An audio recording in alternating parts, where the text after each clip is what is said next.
दरअसल लोग मुझसे शिकायत करते हैं, मुख्यमंत्री जी कि आप एक तरफा क्यों बोलते हैं, बैलेंस किया करो। मैंने कहा भाई जी, बैलेंस करने के लिए ही तो एक तरफा बोलते हैं। अच्छी बात है, अच्छी बात है। सरकार किसी भी हो, स्वस्थ प्रजातंत्र में विपक्ष मजबूत रहना चाहिए, और जब चुना हुआ विपक्ष कमजोर हो तो ये जिम्मेदारी कवियों की, शायरों की, बुद्धिजीवियों और पत्रकारों की हो जाती है। बहुत अच्छी, क्या बात है। हम उसी दायित्व का निर्वहन कर रहे हैं। गांधी को लेकर के भी काफी कुछ कहा गया। ये मेरा निजी मत है कि नेहरू के वैज्ञानिक समाजवाद से अच्छा मॉडल हिंदुस्तान के लिए कोई दूसरा मुझे अभी दिखा नहीं, और गांधी साध्य है नेहरू के वैज्ञानिक समाजवाद के रास्ते चल करके गांधीवाद तक पहुंचने का। अब गांधी को लेकर के भी तमाम तरह की बातें हैं, लेकिन जीवन में सहज रहना चाहिए। आप ही के प्रदेश के एक भाजपा के बड़े नेता ने कह दिया था कि बापू का आजादी के आंदोलन में कोई योगदान नहीं रहा। हमने उसका बुरा नहीं माना कि भाई हो सकता है खुद के बापू के लिए कह रहे हो।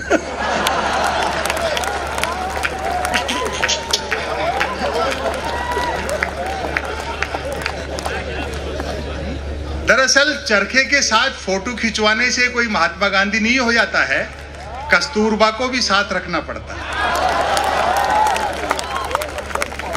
तो तमाम तरह की शिकायतें सहज रहा करो और इनकी बातों पे गुस्सा मत करो, ये हंसने वाली बातें हैं। जब वो कोई मुझे शिकायत करता है कि साहब देखो पार्लियामेंट लाल किले से भी झूठ बोला जा रहा है। मैंने कहा मुश्ताक अहमद यूसुफी साहब एक बड़े व्यंगकार हुए, उन्होंने एक बहुत अच्छी बात कही है कि बोलने वाला और सुनने वाला दोनों ये जानते हो कि ये झूठ है तो ये गुनाह नहीं है।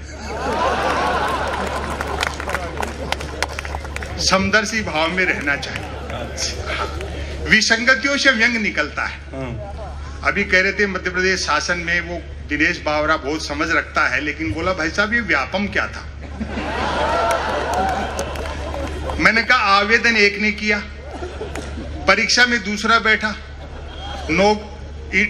इंटरव्यू तीसरे ने फेस किया, नौकरी मिली चौथे को और करता रहा पांचवा। पेंशन छठे की हुई, वेतन उठाया सातवें ने, और अब आपकी तालियां उठेंगी जबकि सातवें की डेथ तभी हो गई थी जब पहले ने अप्लाई किया था।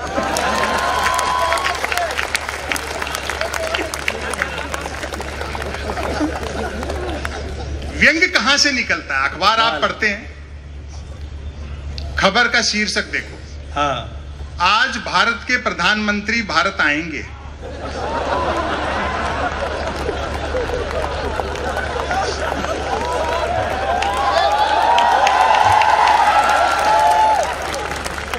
मैंने कहा भैया खबर बड़ी है, सेलिब्रेट करना चाहिए। अच्छा। एक 8-9 साल के बच्चे को मैंने 10 रुपए दिए। मैंने कहा बेटा सामने आइसक्रीम के ठेले वाला है, 5-5 रुपए की 2 कुल्फी ले आना, एक तू खाना एक मैं खाता हूँ, आज भारत के प्रधानमंत्री भारत आएंगे। बच्चा गया, एक आइसक्रीम खाता हुआ लौटा, बोले अंकल उसके पास सिर्फ 10 वाली थी, आप फिर कभी खा लेना। और तालियां तो आपकी अब उठेंगी। मैंने कहा बेटा छोटी सी उम्र में इतना टैलेंट, चाय वाय बेचते हो क्या?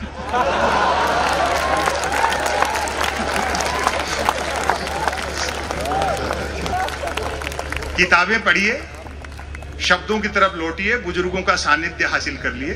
दुनिया की कोई भी टेक्नोलॉजी ऐसी नहीं है एडवांस, उजाला बनाया जा सकता है, धूप नहीं बनाई जा सकती। क्या बढ़िया बात है, बहुत अच्छी बात है, वाह। उजाला बनाया जाता है, धूप। एक रचना में आज इन कवियों की उपस्थिति में पहली बार सुना रहा हूं, तो आप अगर तालियां वालियां बजा के हिम्मत दे देंगे तो फिर मैं आगे भी सुनाऊंगा, और कुछ भी नहीं हो तो शीर्षक पे तो आप बजा ही देंगे। डॉक्टर कुमार विश्वास और राहत साहब को समर्पित है। सुनिए साहब, रचना का शीर्षक है मन की बात।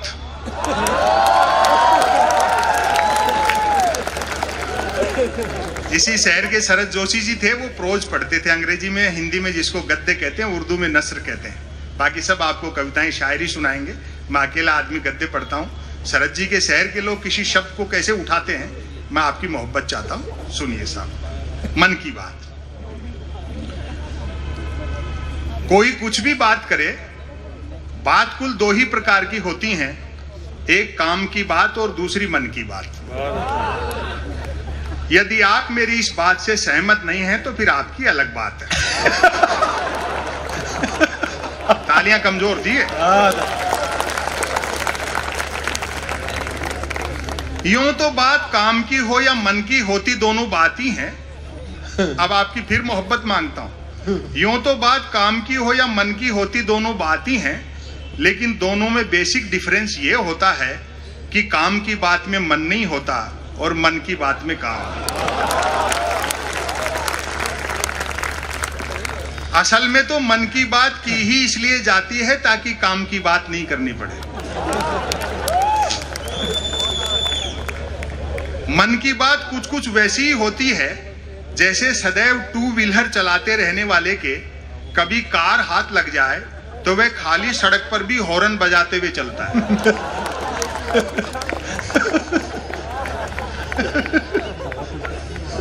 मन की बात एक तरफा होती है, जैसे देवता वगैरह मूड आने पर आकाशवाणी कर दिया करते थे। अब फिर आपकी व्यंग पर नजर जाए। मन की बात एक प्रकार का मौखिक प्रसाद होती है जिसे पाने के लिए भक्तों को हाथों की बजाय कान फैलाने होते हैं। मन की बात के साथ विषय का लफड़ा नहीं होता। अच्छा, यानी मन की बात बिना विषय की होती है क्योंकि वह मन की बात होती है। यदि भूले भटके मन की बात विषयांतर होकर भटक कर किसी विषय पर आ भी जाए तो कोई माई का लाल अंत तक नहीं पकड़ सकता कि मन की बात आखिर हो किस विषय पर रही। काम की बात अपने काम से काम रखती है, जबकि मन की बात का प्रचार करना पड़ता है कि फला तारीख को इतने बजकर इतने मिनट पर मन की बात होगी। पता लगते ही मन की बात को ही काम की बात मानने वाले उछल पड़ते हैं। वाह, मजा आ गया, फला तारीख को इतने बजकर इतने मिनट पर काम की बात होगी। काम की बात सुनी न जाए तो अच्छी खासी काम की बात भी मन की बात होकर रह जाती है, जबकि मन की बात को सुनने वाले मिल जाएं तो बात कोरी मन की बात होने के बावजूद बड़े काम की बात बन जाती है। अच्छा है, अच्छा है। अब ध्यान से सुनना। हाँ, वैसे सुनने वाले न मिले तो मन की बात दीवारों से भी की जा सकती है, क्योंकि मन की बात करने वाले ने सुन रखा होता है कि दीवारों के भी कान होते हैं। अच्छा है, अच्छा है। क्या और अब मैं जो व्यंग कह रहा हूं एक भी हाथ खामोश न रहे, क्योंकि दीवारों भी कई कान होते हैं, बल्कि वह तो यह तक मानकर चलता है कि जिनके कान होते हैं वे दीवार ही होते हैं। अच्छा है।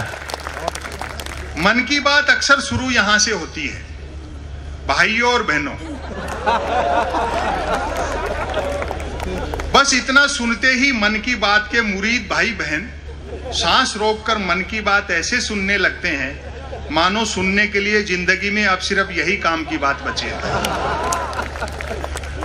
काम की बात करने से बचने की एकमात्र तरकीब है कि तुरंत मन की बात शुरू कर दी जाए। ये अलग बात है कि लगातार मन की बात करते रहने वाले से फिर लोग उम्मीद भी नहीं रखते कि वह जिंदगी में कभी कोई काम की बात भी करेगा। मन की बात अक्सर ज्ञान सिखाने जैसी होती है। समापन की ओर बढ़ता हूं। हाँ। मन की बात अक्सर ज्ञान सिखाने जैसी होती है, जैसे रतन नल पर चल,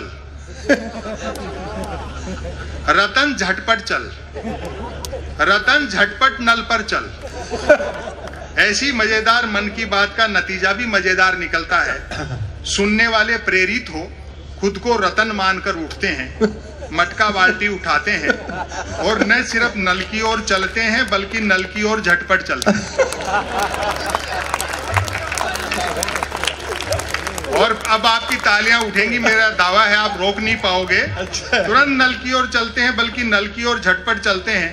वहां पहुंचकर माथा पीटते हैं कि हाय, नल से तो पानी नहीं हवा निकल रही है, अर्थात नल तो कमबख्त खुद मन की बात कर रहा है।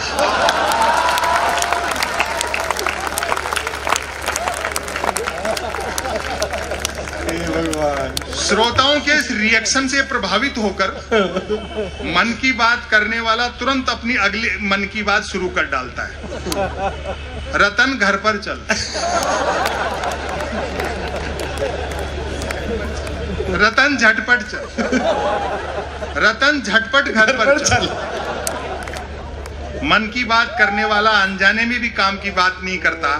वह जानता है कि काम की बात करने से सब काम में लग जाएंगे, तो फिर मन की बात कौन सुनेगा। अब मैं इस लेख का समापन कर रहा हूं। समापन पर तालियां बजा देना, वरना इश्यू को फिर शुरू कर सकता हूं।